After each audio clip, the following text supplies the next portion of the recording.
Welcome back to Fascinating History. Today we will travel back to the age of colossal pyramids to look at the role of priest and spirituality. In the heart of the scorching Egyptian sands, beneath the shadows of colossal pyramids, and amidst the whispers of the Nile's timeless waters, a gripping tale of power, spirituality, and intrigue unfolds. As we traverse the millennia, we'll delve into a world where priests held sway as the ultimate intermediaries between gods and mortals.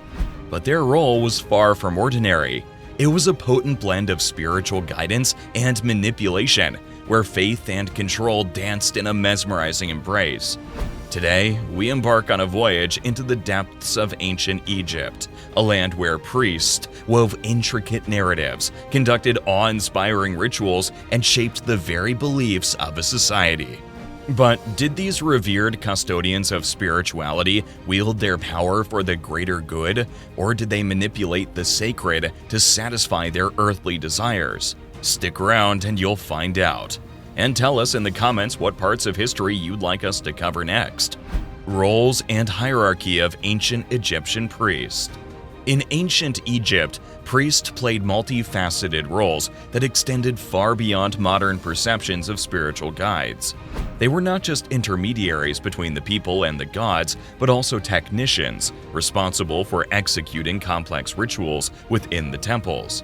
These rituals were pivotal in maintaining the cosmic order and harmony between the earthly realm and the heavens. The priesthood in ancient Egypt was structured hierarchically. At the top of the hierarchy were high-ranking priests closely associated with specific gods' cults. These priests not only attended to the spiritual needs of the deities, but often held influential non-religious positions as well. Their responsibilities included caring for the god's attire, reciting ritual texts, and determining the timing of religious acts. These high priests enjoyed significant wealth and power within Egyptian society. As temples grew in size and complexity, so did the priesthood. To ensure the efficient operation of the temples, roles became more specialized, and up to 4 individuals could share one position, each serving for a month before returning to their secular lives. This rotation system helped prevent corruption and consolidation of power within the priesthood. Moreover, the selection of priests was often hereditary, with positions passed down from father to son. This practice reinforced the continuity of priestly traditions and maintained a sense of stability within the religious institutions. Over time, the priesthood became stratified, with different levels of priests performing various functions, such as choir members, dancers, butchers, porters, or doorkeepers, all of which were essential for the daily functioning of the temple. These diverse roles collectively contributed to the preservation of religious practices, and the priests, regardless of their specific roles, played a crucial role in ancient Egypt's spiritual and social life. Priestly power and corruption. In ancient Egypt, priests held significant sway over the population due to their role as intermediaries between the gods and the people. Their influential positions allowed them to exploit religious beliefs and rituals for personal gain. This abuse of power is particularly concerning given the central role of religion in ancient Egyptian society. The priests' manipulation of religious narratives and practices, especially those of a sexual nature, could have served as a means to maintain their dominance and keep the population engaged in religious matters. The consequences of such corruption were likely far-reaching. It is plausible that individuals who dared to challenge or expose corrupt priests faced severe repercussions, potentially including social ostracization or even physical harm. Moreover, the corrupt practices of some priests could have eroded public trust in religious institutions, leading to disillusionment among the populace. This historical example serves as a cautionary tale for modern society. It highlights the importance of accountability mechanisms within religious organizations to prevent the abuse of power. Transparency, oversight, and ethical standards should be upheld to ensure that religious leaders act in the best interest of their communities, rather than for personal gain. In today's world, where religious institutions continue to wield considerable influence, the lessons from ancient Egypt remind us of the need for vigilance against corruption within religious hierarchies, ultimately aiming for a more just and ethical spiritual leadership. Sexuality and religion. Sexual myths and rituals were integral to ancient Egyptian religious beliefs. As intermediaries between the gods and the people, priests wielded considerable influence in narrating and interpreting these myths.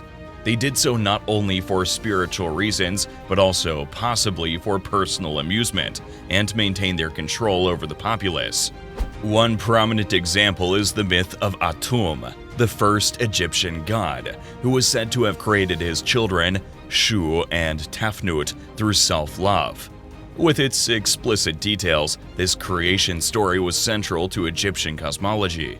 Priests were responsible for recounting these myths, ensuring they remained a part of the cultural fabric. By presenting these myths in a sexually explicit manner, priests likely aimed to pique followers' interest, keeping them engaged in religion and reinforcing the dominance of the priesthood. Another instance is the god Min, known for his perpetual erection, symbolizing male fertility, and was strongly associated with sex in ancient Egypt. Priests presided over offerings made by men with impotence involving phallic figurines and rituals. While the motivations behind these practices are unclear, the priest's roles in conducting such ceremonies, along with the graphic sexual symbolism, hint at the possibility of personal pleasure and voyeurism. The explicit nature of these myths, as interpreted by the priest, was a means to exert influence on society. By controlling and narrating these sexual narratives, priests maintained their authority and kept the population engaged in religious practices. It's a testament to priests' complex and multifaceted role in ancient Egypt, where spirituality and personal interest often overlapped, raising intriguing questions about the ethical boundaries of religious authority. Role of women in the priesthood. In the earlier periods, such as the Old Kingdom era, women played more prominent roles in the priesthood. They were involved in various aspects of temple life, including music and dancing, essential tools for warding off evil and bad luck.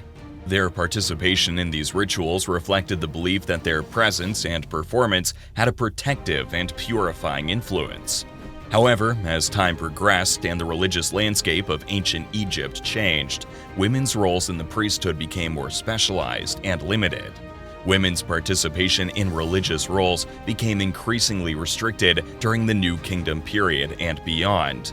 They were often relegated to serving as musicians and dancers, and their involvement in the highest echelons of the priesthood diminished. One notable exception was the role of God's wife of Amun, which gained prominence during the New Kingdom. Royal women often held this position, and it carried significant religious authority.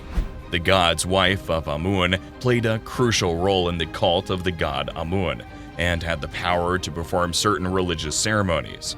The reasons behind the shift in women's roles within the priesthood are multifaceted. Changes in religious beliefs and the evolving political landscape likely played a role in diminishing their influence. Additionally, the priesthood became more hierarchical and stratified, making it increasingly difficult for women to attain higher positions. Enforcement of morality and punishment. In ancient Egypt, morality was closely intertwined with religious beliefs, and the priest held significant authority in upholding these moral standards.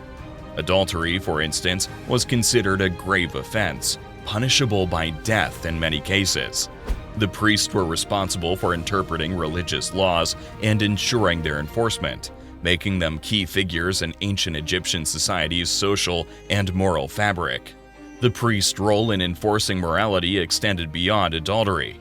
They were also responsible for adjudicating disputes, settling conflicts, and maintaining order within their communities. Their positions as religious authorities gave them the moral high ground, and people looked to them for guidance and justice. This elevated status granted them substantial influence over the lives of ordinary Egyptians. However, there is a potentially troubling aspect of this authority. It suggests priests have exploited their power to manipulate religious doctrines and laws to their advantage. This raises questions about the integrity of religious leaders and the potential abuse of their positions. Were some priests selectively applying these moral standards or using them as tools to consolidate their power and maintain control over the populace?